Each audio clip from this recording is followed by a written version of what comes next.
মৰমৰ সপ্তম শ্ৰেণীৰ ছাত্ৰ ছাত্ৰীসকল, তোমালোকে নিশ্চয় গ্ৰীষ্মৰ বন্ধ উপভোগ কৰি আছা, কিন্তু তাৰ লগে লগে পঢ়া শুনাও চলাই যাব লাগিব। আৰু তাৰ বাবে মই আজি তোমালোকৰ বাবে তোমালোকৰ সমাজ বিজ্ঞান বিষয়ৰ পৰা পাঠ নম্বৰ 20 অৰ্থনৈতিক উন্নয়নত চৰকাৰৰ ভূমিকা এই পাঠটোৰ প্ৰশ্ন উত্তৰখিনি লৈ আহিছোঁ। আশা কৰোঁ ভিডিঅ'টো তোমালোকে ভালে পাবা। যদি প্ৰথমবাৰৰ কাৰণে মোৰ চেনেলটো আহিছা তেনেহ'লে ইয়াক ছাবস্ক্ৰাইব কৰি ল'বা আৰু লগতে কাষত থকা বেল আইকন ক্লিক কৰি দিবা। তেন্তে আহা আৰম্ভ কৰোঁ আজিৰ আমাৰ এই ভিডিঅ'। অনুশীলনীৰ 1 নম্বৰ প্ৰশ্নত সুধিছে চমু উত্তৰ দিয়া। স্বাস্থ্যৱান ব্যক্তি বুলিলে কাক বুজায়? ইয়াৰ উত্তৰটো হ'ব স্বাস্থ্যৱান ব্যক্তি বুলিলে নিৰোগী আৰু কাৰ্যক্ষম ব্যক্তিক বুজায়। দ্বিতীয় প্ৰশ্ন, আশাকৰ্মী নিয়োগৰ উদ্দেশ্য কি? আশাকৰ্মী নিয়োগৰ উদ্দেশ্য হ'ল গৰ্ভৱতী মহিলাসকলক চিকিৎসাজনিত সুপৰামৰ্শ আদি দিয়া। তৃতীয় প্ৰশ্ন, ছোৱালী শিক্ষাৰ বাবে চৰকাৰে লোৱা এক ব্যৱস্থাৰ নাম লিখা। ভাৰত চৰকাৰে ছোৱালী শিক্ষাৰ বাবে 2004 চনতে কস্তুৰবা গান্ধী বালিকা বিদ্যালয় KGVB নামেৰে আৱাসিক বিদ্যালয় স্থাপন কৰিছে। 1 নম্বৰৰ অন্তিমটো প্ৰশ্ন হ'ল কিষাণ কল চেণ্টাৰৰ পৰা কি সেৱা উপলব্ধ হয়?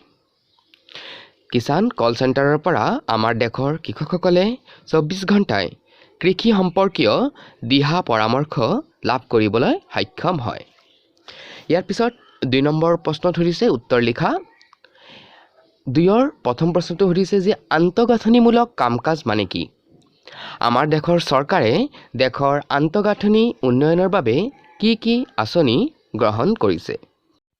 দেশৰ অৰ্থনৈতিক উন্নয়নৰ বাবে কৰিবলগীয়া বুনিয়াদী আৰু অত্যন্ত আৱশ্যকীয় কাৰ্যবোৰেই হ'ল আন্তঃগাঁথনিমূলক কাম কাজ। আমাৰ দেশৰ চৰকাৰে দেশৰ আন্তঃগাঁথনি উন্নয়নৰ বাবে যাতায়াত, পৰিবহণ, শিক্ষা, স্বাস্থ্য, যোগাযোগ, বিদ্যুৎ সেৱা আদি ক্ষেত্ৰত বিভিন্ন আঁচনি গ্ৰহণ কৰিছে। দ্বিতীয়টো প্ৰশ্ন সুধিছে যাতায়াত আৰু যোগাযোগ ব্যৱস্থাই দেশৰ উন্নয়নত কেনেদৰে অৰিহণা যোগায়? প্ৰথমে আমি চাই লওঁ যাতায়াত ব্যৱস্থা।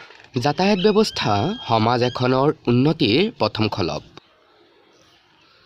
কৃষি, উদ্যোগ, সেৱা সকলো খণ্ডৰ উৎপাদনশীল কাম কাজসমূহ মূলতঃ নিৰ্ভৰ কৰে উন্নত যাতায়াত ব্যৱস্থাৰ ওপৰত। যোগাযোগ ব্যৱস্থা।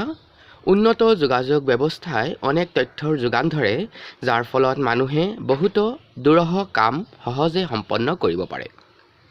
বেপাৰ বাণিজ্য, শিক্ষা, স্বাস্থ্যখণ্ড, আইন শৃংখলা ৰক্ষা, দেশৰ প্ৰতিৰক্ষাকে ধৰি দেশৰ প্ৰায়বিলাক খণ্ডত যোগাযোগ ব্যৱস্থাৰ উন্নত সাধনসমূহৰ প্ৰয়োগ কৰা হয়।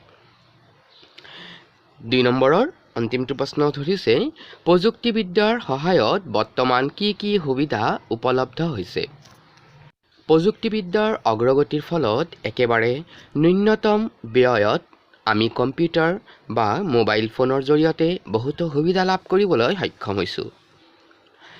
সুলভ ইণ্টাৰনেট সেৱাৰ জৰিয়তে ব্যৱসায় আৰু বিত্তীয় অনুষ্ঠান প্ৰতিষ্ঠানবোৰে কম সময়তে ব্যাপক পৰিসৰত কাৰ্য সম্পাদন কৰিব পৰা হৈছে।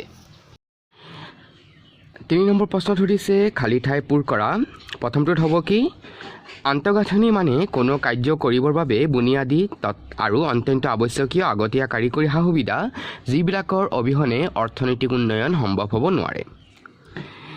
দেশৰ মুঠ ঘৰুৱা উৎপাদন তথা চৰকাৰৰ ৰাজহ সংগ্ৰহত ৰেল সেৱাৰ অৱদান অন্যতম।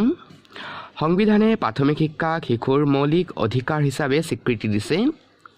উন্নত যোগাযোগ ব্যৱস্থাই কম সময়তে আমাক অধিক তথ্যৰ যোগান ধৰে। আৰু অন্তিমটোত হ'ব বিদ্যুতৰ ব্যৱহাৰে আমাৰ জীৱনবোৰক যথেষ্ট সুচল আৰু উন্নয়নমুখী কৰি তুলিছে। তেন্তে মৰমৰ ছাত্ৰ ছাত্ৰীসকল, এয়াই আছিল আজিৰ আমাৰ এই ভিডিঅ'টো কেনে পাইছা কমেণ্টৰ মাধ্যমত জনাবলৈ নাপাহৰিবা।